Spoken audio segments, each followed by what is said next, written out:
Good morning, guys. This is the monthly market report for April. As you can see, guys, right now we are facing war, right? I know that there's a peace treaty right now, peace talks, but again, because of the conflict with Iran and Iran having conflict with Israel and back and forth, this is causing uncertainty in the market, destabilizes rates. Rates are going up. As you can see in this graph, sure enough, you can see that rates are going spiking straight up. Now understand, the rates will not come down right away because something in motion will stay in motion and eventually will slow down, right? So this is what's happening right now.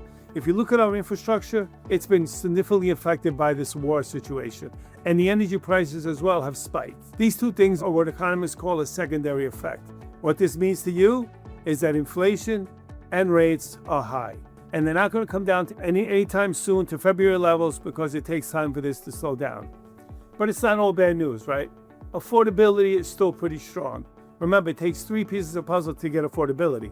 Rates is one, now we have home prices, and then we have income, right? So right now, we can see the rates are definitely high. Home prices are steady, but look at the graph. It shows that income is outpacing home prices. So it is pretty still strong affordability. So now let's take a look at our area specifically. What's going on? In our area, we are down 9.2% on inventory from last year of 2025, same time frame. Pending homes are up 0.6%. Closed sales are down 7.6%. So what's happening still? We're still having more homes sold than inventory is coming on the market. Sellers are not going in as quick as we want them to. Also, days on the market are slowed down, right? A little bit, 1.7% increase. So that means that basically that it used to take 58 days, now it's about 59 days to sell a home. And the last thing is on the market, right? The inventory we have right now is about 2.5 months. We had 3 months in last year, 2025, so that's another drop of almost 20%. Again, what's happening is sellers are not putting their homes on the market, they're taking them off. Again, look at this delisting graph, right? It showed you in 2025, sellers have taken homes off the market. And I suspect the main reason is high interest rates. The instability is one thing, but I think the rates is another because these sellers are probably holding something of 4.5% or 5% down the, when they bought the home in COVID or prior to COVID, definitely lower than what they have right now. This graph kind of gives you the whole picture, how many sellers are actually being on the market. And you can see that in the Northeast region, we're down 1.2%. In Midwest, they're down 1.3%, and everywhere else, they're up. So that should tell you right there that our inventory is low compared to the rest of the nation.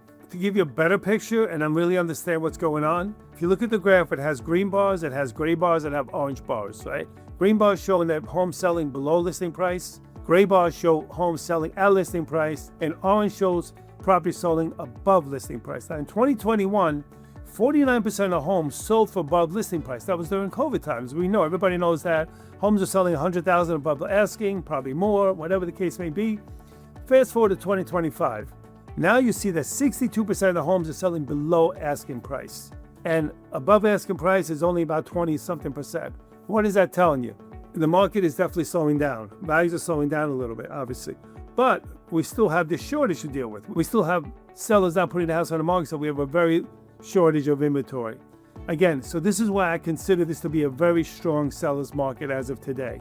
Only in this area, though. I don't believe any other areas, but in this area, definitely. In other areas, it's already changed. Florida, it's becoming more of a buyer's market over there. Prices have definitely spiked down. But in here, the only way we're going to get our prices to go down, and this is my opinion, you can dispute me, you can text me back, it's the rates.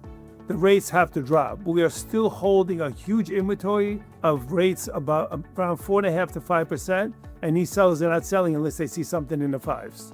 If we see something in the 5s, I think that is going to be the significant change we need to start changing from a seller's market to maybe a neutral market to eventually to a buyer's market.